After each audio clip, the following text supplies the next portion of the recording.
Pues tengo un montón de cosas que platicar con ustedes. Me he estado dando cuenta que cada que publico un video se me olvidan muchas cosas, muchas cosas de que se vivieron en diferentes congregaciones donde me tocó pasar mi vida religiosa. Y todas estas pequeñas cositas tienen cierto grado de relevancia. Porque si bien por ahí me mencionaban, dicen, oye, veo que te ríes ahora de todo eso absurdo, ¿no? O que creías o creían los pastores de las iglesias donde estabas. Mm, pero en su momento, me dice esta persona, cuando yo viví ese tipo de cosas, pues me afectó mucho. Y sí, sí afecta bastante estar encerrado en estas cápsulas de represión, de prohibiciones, de manipulación. Y incluso hace poco me mandaron un video y no voy a ser muy honesto con ustedes, no me he metido a estudiar más del tema, pero creo que es importante considerarlo, ¿no? De que los niños que crecen educados en religiones muy fundamentalistas, ¿no? Que para algunos ya consideran pues sectarios, sí crecen con muchos traumas, ¿no? Independientemente de si no vivieron cosas feas en lo personal, de abuso o así a un grado físico estamos hablando, pero sí hay una cuestión emocional e intelectual muy marcada que a mí sí me tocó vivir, ¿no? Que fue crecer con estos miedos irracionales hacia la condenación, hacia... Y esto es algo importante dejar claro. Yo no crecía con miedo a demonios y al diablo, a esas fuerzas malignas, ¿no? Porque hay esos casos donde hay ciertas iglesias que ven al diablo en todo, como hemos platicado, ¿no? Hasta en la sopa. Yo crecía con miedo a Dios, ¿no? Y bíblicamente se inculca mucho el temor de Dios. Es una de las bases de la fe, ¿no? De la fe cristiana. Claro que cuando dices, oye, ¿cómo vamos a tener temor de Dios? Pues si la misma Biblia nos dice que Dios no nos dio un espíritu de temor ni de cobardía, sino de poder, de amor y dominio propio, ¿no? Por ahí dice un verso de la Biblia, sí, pero también hay casos en los que dice por ahí tremenda cosa es, no me acuerdo, caer en manos de un Dios vivo. Voy a tener que googlearlo, ¿no? Pero sí es un hecho que hay una característica de infundir mucho, sí, tremenda cosa es caer en manos de un Dios vivo. Es horrenda cosa, en Hebreos 10:31, ¿no? Y esto horripilante que se, que uno llega a vivir y a experimentar, pues es cierto, porque la cuestión es de que uno dice, bueno, Dios es perfecto. Dios es todopoderoso, Dios lo ve todo, Dios lo sabe todo. Entonces, en cada momento de tu vida hay un constante estrés de que, oye, no puedo ni dar un solo paso en falso porque Dios está ahí al pendiente, ¿no? Y aunque yo crecí en estas iglesias fundamentalistas donde no creen que la salvación se llega a perder, o sea que si tú cometes un error, pues sigues siendo salvo, ¿no? De todos modos, te entra la duda, dices, oye, ¿por qué si sigo errando, sigo cometiendo errores? Y uno como niño, o sea, ya te inculcan eso, ¿no? Que si dijiste una pequeña mentira, si te, si te comiste una uva en el súper, ¿no? Si le robaste una moneda a tus papás, pues todo eso son cosas que no se enseña lo práctico de no hacer el mal, de no cometer esta clase de errores. Se enseña el miedo, porque a Dios no le agrada eso, es que eso está en contra de Dios, está en contra de los mandamientos. Entonces no crece el niño con un entendimiento pragmático de por qué no se deben hacer esas cosas.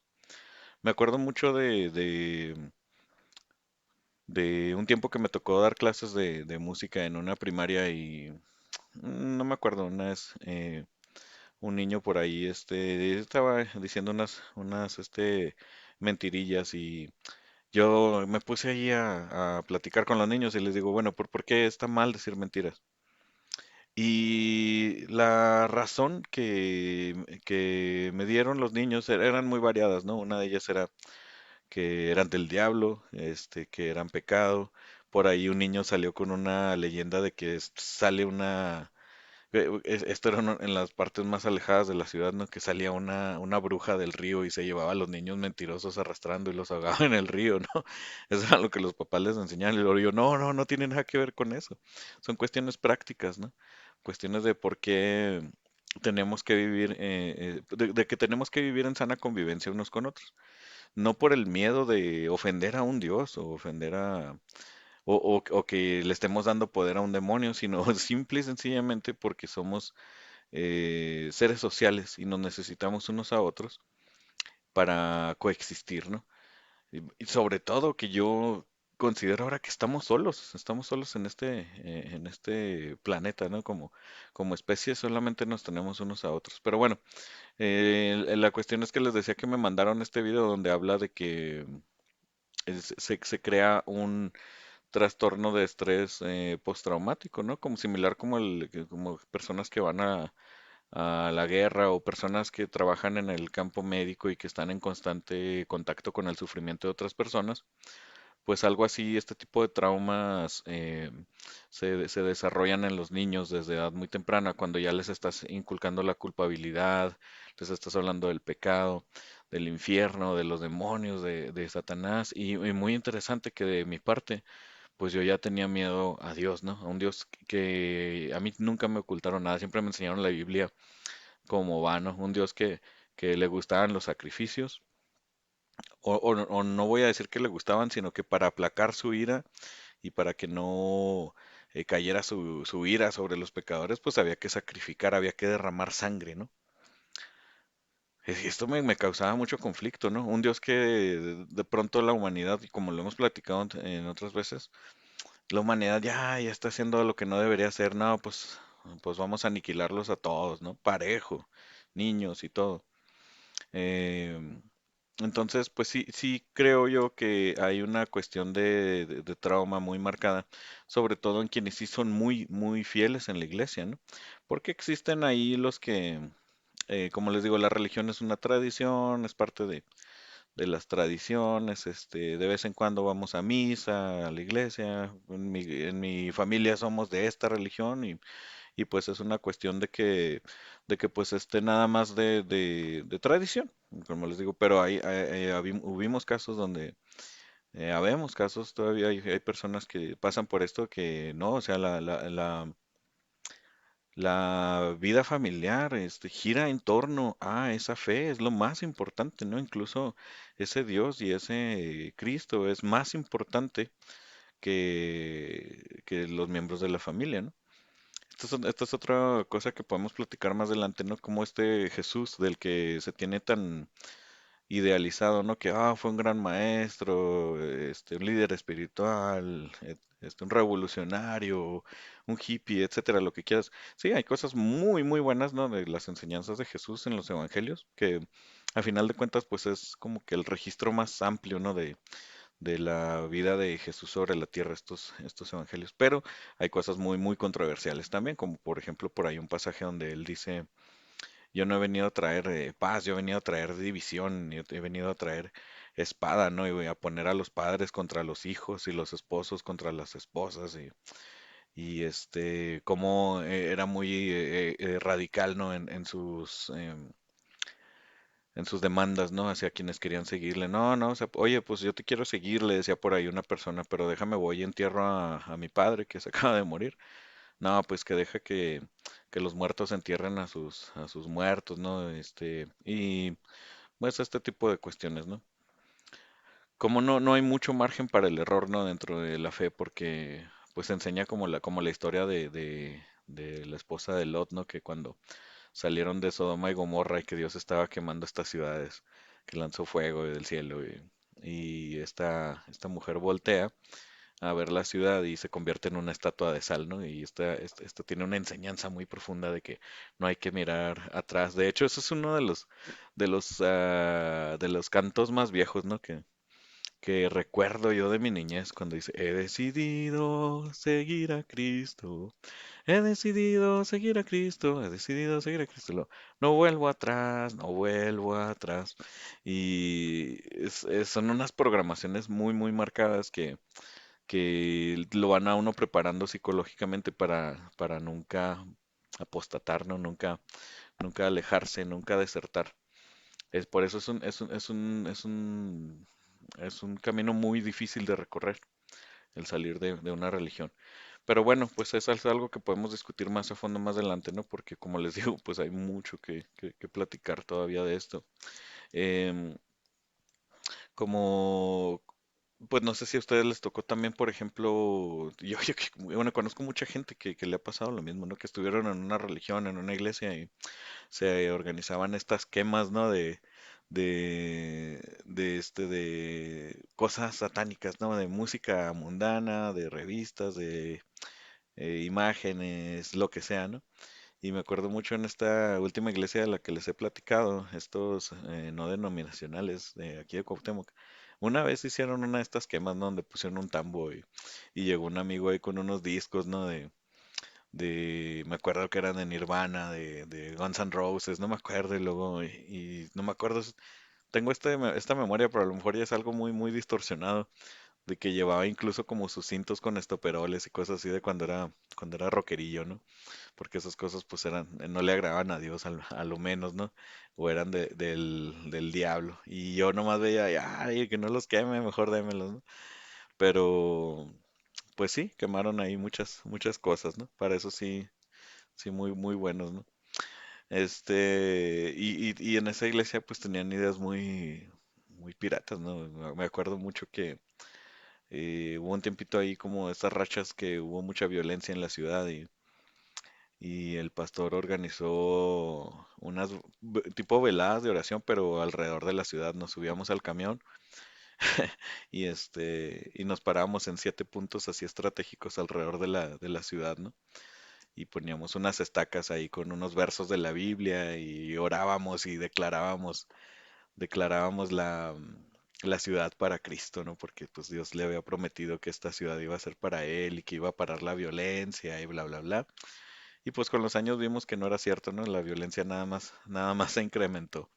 Este, pero bueno, ahí andábamos declarando, ¿no? Y me acuerdo que dimos, así como tomamos como referencia este pasaje de Jericó, ¿no? Donde no me acuerdo si le dieron 7 vueltas y al último, y a la ciudad y al último tocaron las trompetas y cayeron los muros y pues de ahí se agarraba el pastor, nada, pues vamos a hacer eso por nuestra ciudad y que Dios entregue esta ciudad, bueno, que Dios nos entregue esta ciudad para Él, no para su gloria y todo eso. Y él, claro, que quería meter toda esta iglesia en en una congregación, ¿no? Me acuerdo de que por ese tiempo una amiga también de Asambleas de Dios, creo que estábamos platicando precisamente de eso, de las vueltas por la ciudad y ella así como, no, sí es cierto, confirmo, ¿no? Qué chido. ¿Por qué? No, pues mira, y ahí en la oficina del pastor o donde nos juntamos los jóvenes, no me acuerdo, este, estaba un mapa de la ciudad de Cuauhtémoc, entonces ella nos platicaba y nos decía, mira, aquí, si te fijas, Cuauhtémoc tiene forma de una paloma. Y yo nunca leí la forma de paloma al mapa de Cuauhtémoc, pero pues ella decía, ¿no? Y entonces por ahí vino un predicador, un profeta de no sé dónde, y en su iglesia les dijo que él tenía esta visión de parte de Dios, de que Cuauhtémoc iba a ser para Cristo, porque Cuauhtémoc, porque Cuauhtémoc, pues tenía forma de paloma, ¿no? Como el Espíritu Santo. Entonces, esa era la lógica que se manejaba detrás de eso, ¿no? Yo me pregunto, por ejemplo, en otros lugares, ¿no? Por ejemplo, si Italia, ¿no? Tiene forma de una bota, pues no sé, para quién es esa ciudad, qué profecía podemos ver ahí, ¿no? Será para, no sé, pues para algún diseñador de modas que va a tomar posesión de la ciudad o alguna drag queen o algo, ¿no? Eh, pero no, siempre hay una cuestión ahí con la fe, con el cristianismo que les digo, bueno, pues si yo tengo fe, todo mi razonamiento va a estar dirigido a apoyar esa fe. No, no es como que yo ponga en primer lugar el raciocinio y el pensamiento crítico, sino mi fe va antes que nada, no es la que lleva el estandarte y tanto mi sentido común pues queda en segundo plano, ¿no? Relegado a segundo plano. La lógica, el, el pensamiento analítico y todo, bueno, pues mi pensamiento abstracto, todo va dirigido a apoyar mi fe, lo que yo ya decidí creer, ¿no? En cierto momento. Pues es curioso porque ya uno también asume que todo se mueve eh, debido al mundo espiritual, todo lo que sucede alrededor. Como, por ejemplo, me acuerdo que a mí me gustaba mucho esta banda, DC Talk, ¿no? Que, que tenían ahí una canción que se llamaba bueno, como un fenómeno de Jesús, como un rarillo de Jesús, el Jesus Freak, ¿no? Allá por los noventas pegó mucho esta banda cristiana y estaba padre porque era como un rock alternativo ahí, le metían rap de repente y pues así todo lo que pegara, ¿no? Es muy común en la música cristiana que lo que está pegando pues en el mundo en general, el mundo de la música, pues se adaptan estos ritmos para poder atraer más jóvenes al rebaño, ¿no? A mí me gustaba mucho esta banda y tenía un disco muy bueno, creo que así se llamaba el disco también, Jesus Freak. Y yo siempre escuchaba este CD y me gustaban mucho las letras y todo, la música, pero hubo un tiempo que estuve muy resfriado, ¿no? Y muy resfriado y no se me curaba ni con medicamentos ni con nada, y duré creo que semanas así muy enfermo, no sé si tenía una infección o algo. Y yo empecé una de esas que tuvo una fiebre ahí, no me acuerdo, eh, veía el disco, ¿no? En la portada, porque tenía un arte así muy extraño, ¿no? Como muchas fotos sepia y gente mayor ahí en unas fotos así de la tercera edad y todo, pues se veía algo como un poco extraño, ¿no? Entonces, en mi alucina y en mi fiebre, ¿no? Y en mi enfermedad, me acuerdo que empecé a sentir como que a lo mejor había algo satánico con ese disco, ¿no? O sea, porque es de las pocas veces que me llegó a atacar este pensamiento, ¿no? Así como paranoide acá de que no, pues estoy enfermo porque hay alguna influencia maligna, como atormentándome y pues no sé, tengo que hacer algo al respecto, ¿no? Entonces, pues me acuerdo que quebré mi disco y me hizo sentir bien, ¿no? Conmigo mismo porque yo ya me sentía más liberado, más santo, ¿no? Pero pues en realidad, al final de cuentas, pues era música y por alguna razón yo quizás, o sea, es lo que platicaba anteriormente, que incluso he platicado con gente cercana a mí y que son creyentes todavía, pero estamos en un acuerdo en que, oye, pues sí, es que te vas y te metes a una religión que tienen sus ideas todas raras, pero pues hay ahí más de 10 20 personas, 30 100 300 que pues nada más dicen amén a todo y sí, así, entonces a base de repetición pues están legitimizando todos estos pensamientos extraños, ¿no? Que tiene por ahí el pastor. El pastor dice, es que Dios me dijo que esto está mal, esto es del diablo y ahí estamos, como legitimizándolo, ¿no? Entonces, pero bueno, pues ya esa fue la temporada cuando yo estaba entrando en la adultez, ¿no? Ya estaba entrando a los 18, ya estaba con un pie afuera de esta iglesia que les platico. Me acuerdo que una vez también tuve varias discusiones con un líder de jóvenes ahí porque hacían este tipo de reuniones en las que uno sí podía preguntar y cuestionar y todo. Llegó a ver, pero claro, o sea, cosas más privadas acá donde estábamos los puros jóvenes o así. Y una vez nos dimos un tiro porque pues para él era pecado ir al cine, ¿no? O sea, en su mente todos los jóvenes que iban al cine iban a fornicar, ¿no? Y a toquetearse. Y me acuerdo que mi alegato era, oye, no, pues yo voy al cine porque quiero ver películas, ¿no? Incluso se me hace algo familiar, ¿no? A veces voy con mis papás, voy con mis hermanos, pues vamos a ver pues no sé, películas de Godzilla o etcétera, ¿no? Yo no sé por qué pensar que todo el mundo va a ir ahí a cometer actos impuros, ¿no? Y no, hombre, fue una discusión muy, muy densa, ¿no? Que hasta acabó en lágrimas y en pleito y en gritos y de todo. Porque él estaba muy, muy necio y muy aferrado de que todo esto era del diablo. Incluso discutíamos cuestiones como las de de los espíritus y todo eso, porque ellos leían mucho un libro que se llama Trayendo libertad a los cautivos, algo así, que viene siendo como el Cañitas para cristianos, ¿no? Donde habla acerca de posesiones y esas cosas. Me acuerdo que en una ocasión estábamos ahí sentados y estudiando la Biblia y cantando y todo eso. Y en el estudio de la Biblia que nos está dando este líder de jóvenes, decía, no, es que el satanismo es una cosa muy fea y que eran muy sensacionalistas, como les digo. Decía, él, ahorita puede haber un satánico aquí sentado escuchando lo que estamos diciendo y o sea, como decía yo, como, pues como un viaje astral o algo así, sí, es un viaje astral y lo, ok, o sea, ¿cuál es la parte de su ser que está aquí con nosotros? Porque el cuerpo no es, ¿no? Y, y decía, no, pues es su espíritu, como que su espíritu se separó de su cuerpo y viajó para acá.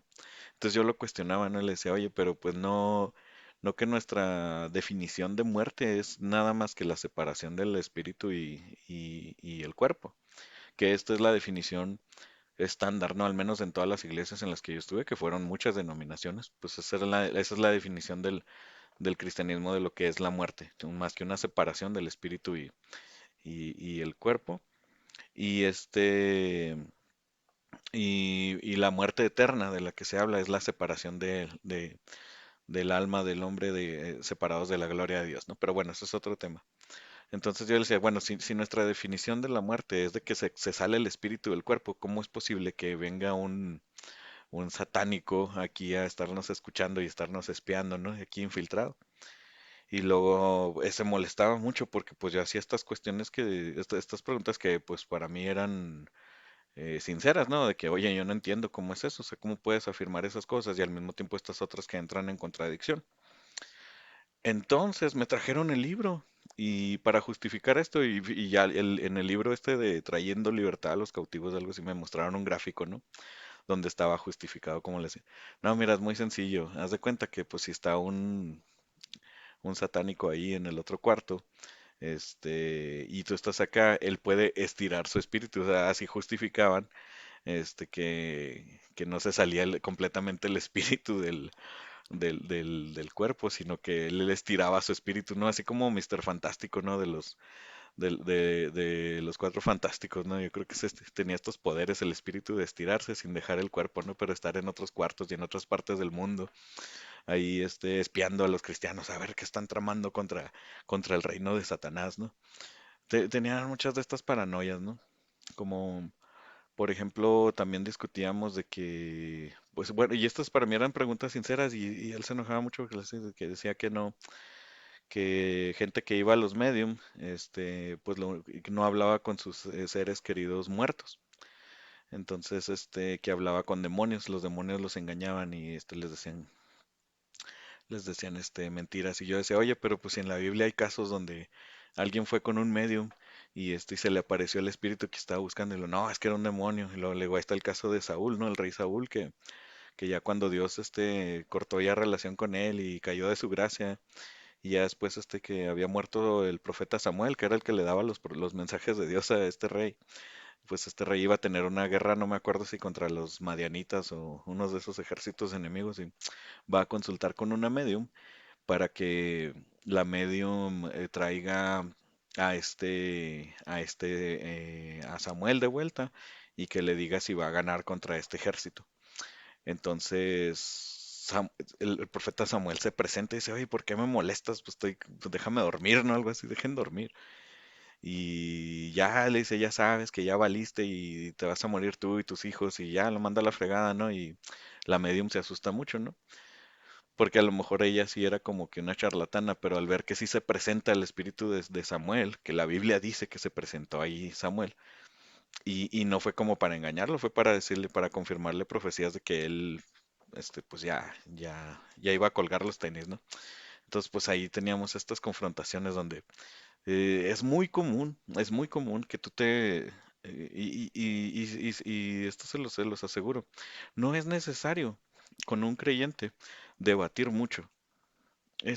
Solo haz preguntas y haz preguntas honestas. No se trata de humillar a nadie, no se trata de hacerle ver que sus creencias son estúpidas, no se trata de eso, sino simple y sencillamente decir, oye, ok, o sea, mira, te voy a presentar las razones por las que yo tengo conflicto con esas cosas que estás diciendo.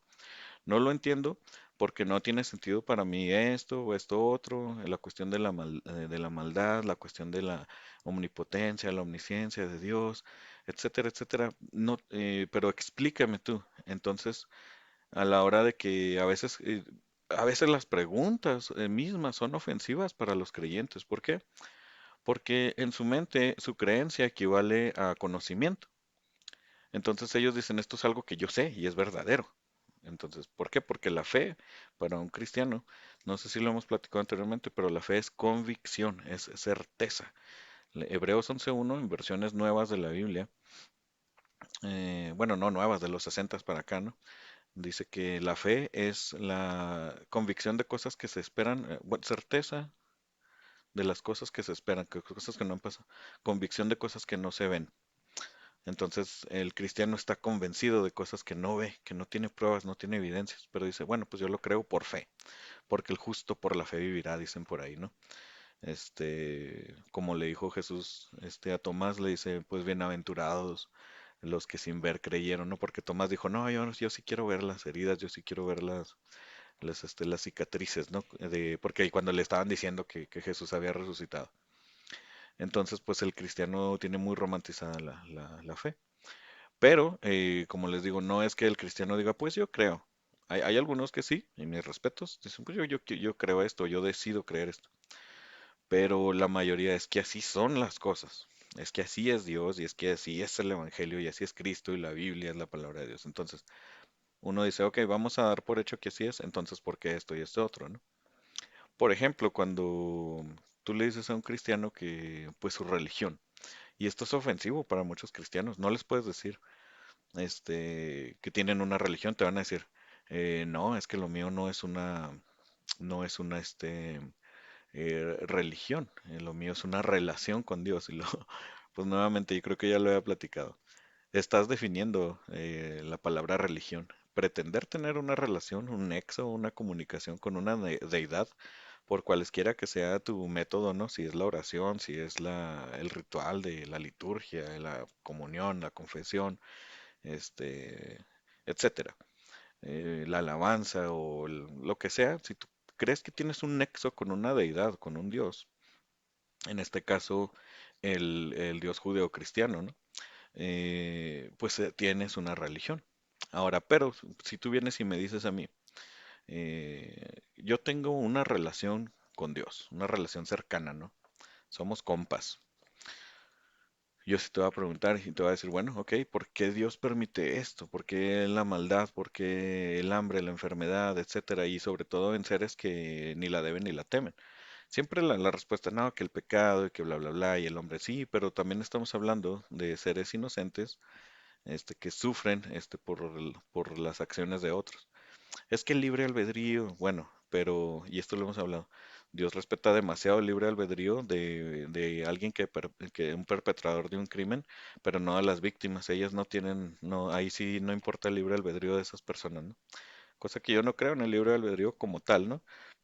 Al menos no como algo absoluto. Creo que tenemos por ahí cierto porcentaje de libre albedrío de sobre decidir esto o aquello, ¿no? Pero bueno, esos son otros temas. Entonces, me acuerdo que ya para cuando yo ya tenía mis 18, 19, pues decidí salir de esta iglesia.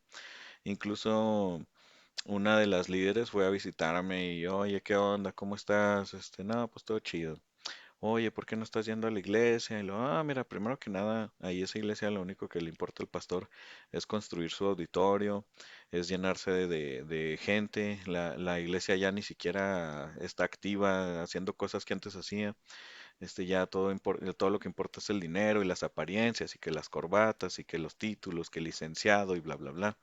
Y le di un montón de razones por las que yo ya no iba a la iglesia. Y ella no, no estuvo en contra de ninguna, de todas me dio la razón. Y eh, se me hace algo interesante porque no, sí tienes razón y pues yo también pienso esto y esto otro. Pero sí búscate otra iglesia, etcétera. Y sí, cosa que uno siempre hace como creyente, ¿no? Cuando uno es así muy devoto, ¿no? De esta persona que les digo que estuvo de acuerdo conmigo en todo eso. Recientemente, y esto les estoy hablando de hace como más de 20 años, ¿no? Que pasó esto. Y, y recientemente, yo creo el año pasado más o menos, me apareció una publicidad de esa iglesia acá en Facebook. Fue a lo mejor hace más de un año porque apenas se acababa de restablecer así los servicios, ya era legal otra vez juntarse después de la pandemia. Entonces empezaron a televisar ahí los servicios, ya que invitar a la gente y así. Y ahí estaba ella todavía cantando en el grupo de alabanza y todo. Digo, estamos hablando de más de 20 años. Hay muchas personas que saben que todo está mal, lo que sucede allá adentro. O bueno, no voy a decir todo, pero en sí el rumbo de las iglesias, pues al final de cuentas sus aspiraciones son en muchos casos monetarias, ¿no?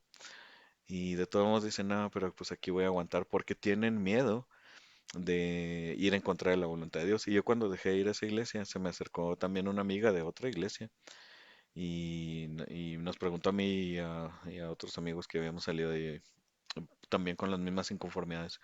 Oye, ¿y por qué salieron de la iglesia? Nada, pues esto y esto otro. Y pero ¿por qué te vas de un lugar donde Dios te puso? Y luego yo, pero a ti, ¿quién te dijo que Dios me puso ahí? No hay razones para pensar que Dios me puso ahí. O como creyente, pues puedes decir, bueno, tal vez Dios me puso ahí por un tiempo, no para siempre, ¿no? Pero es que esta es la parte muy difícil para mí de entender cómo es que la gente piensa que su vida debe girar en torno a una iglesia y a los deseos de un pastor. Esto es algo muy lamentable, ¿no?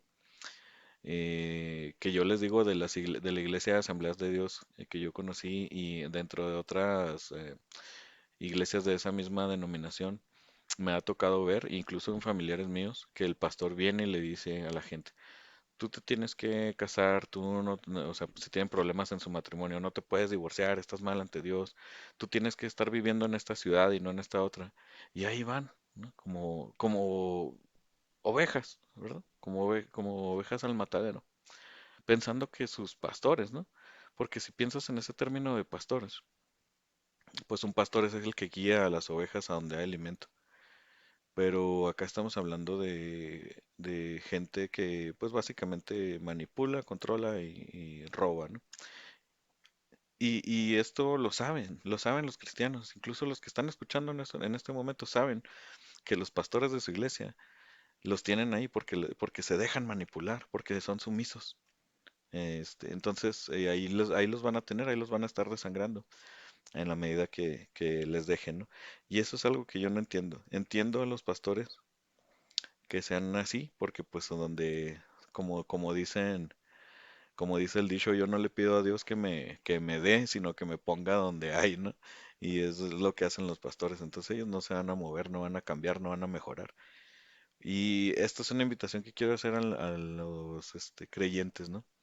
Piensa cuántas veces tu pastor no a ti, sino en la congregación, ha cambiado el rumbo y ha dicho, ¿saben qué? He estado errando en esto, he cometido este error, este y este otro. Nunca van a aceptar un error personal, algo que hayan ofendido a alguien o algo, públicamente.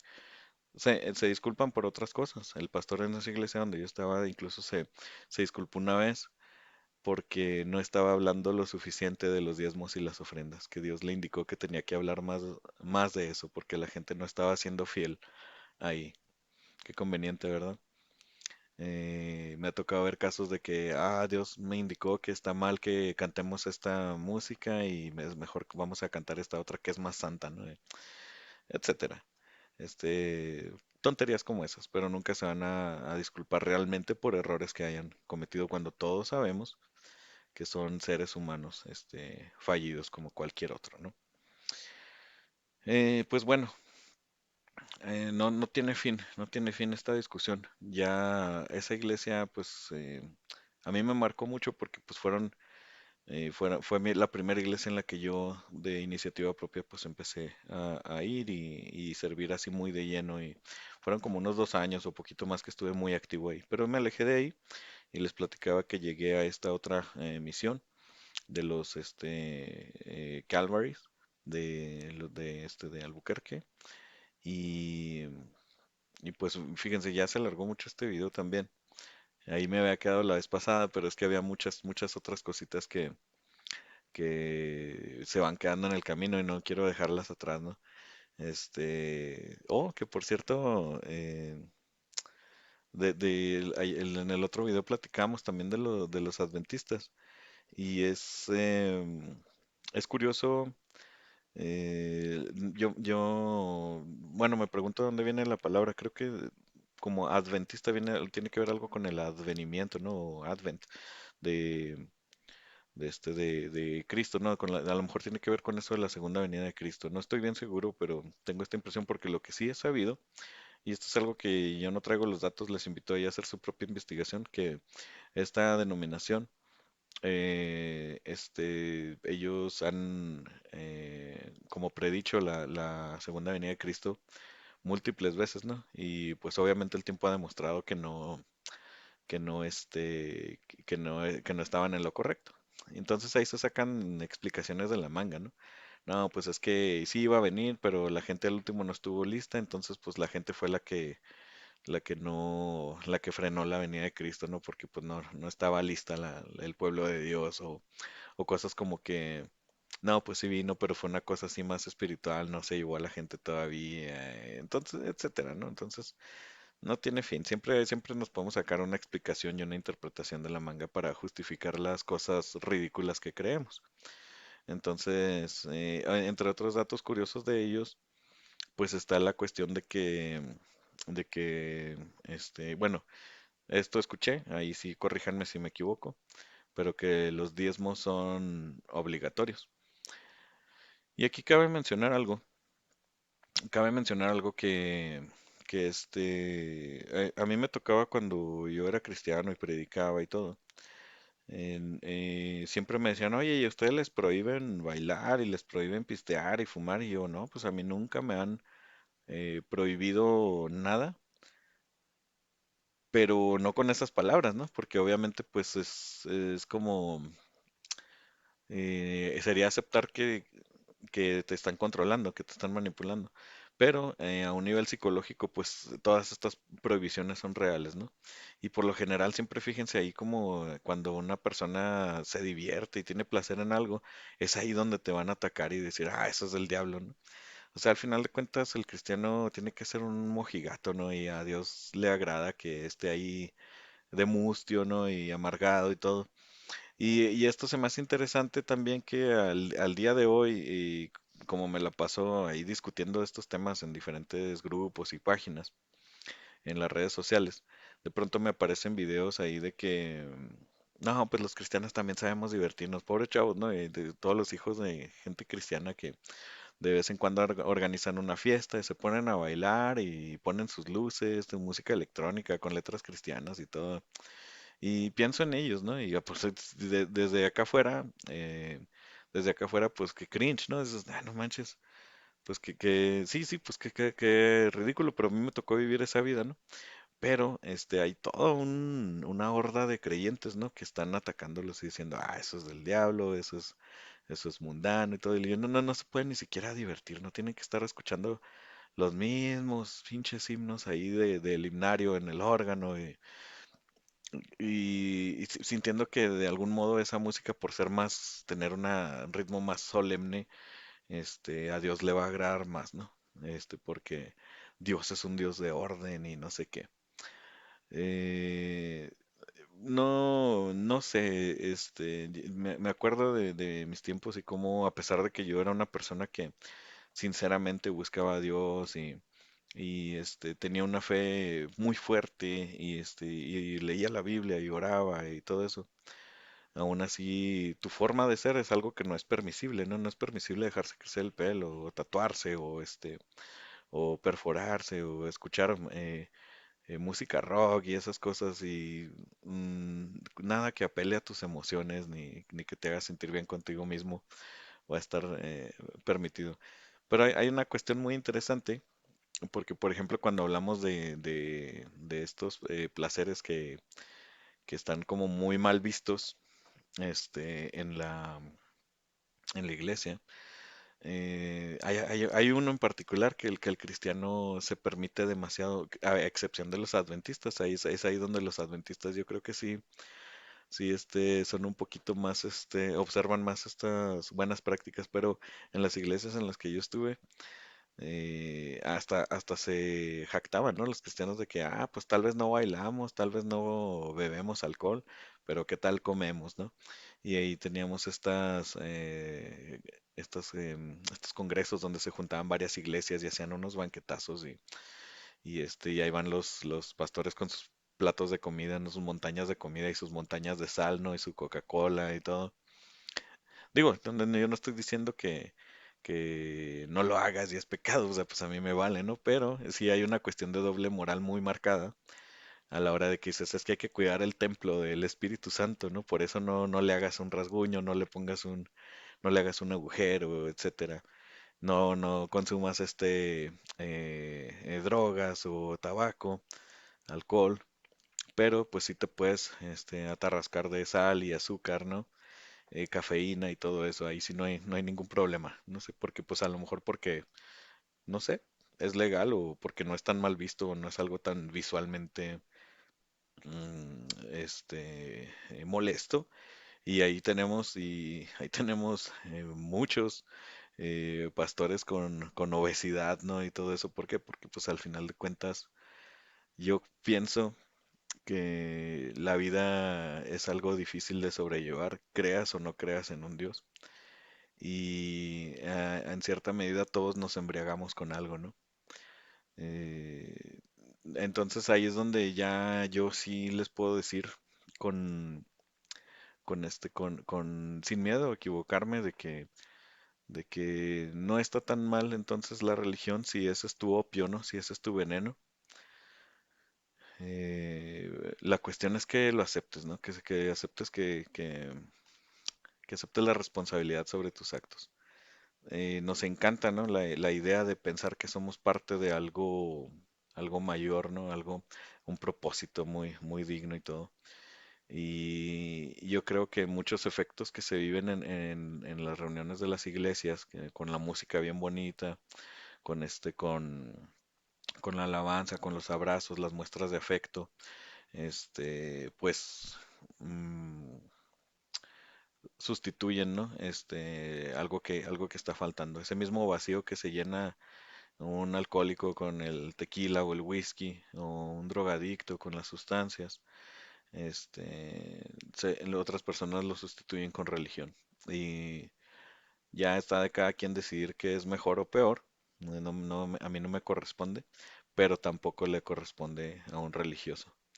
Es para mí el mismo tipo de persona que cualquier otra y tiene el mismo valor que cualquiera. Esa superioridad moral de la que se jactan es lo que sí a mí me causa mucha molestia, ¿no? Y son cosas que yo todavía veo y atestiguo a diario. Bueno, no a diario, pero muy seguido, con gente cercana a mí que todavía está en la religión.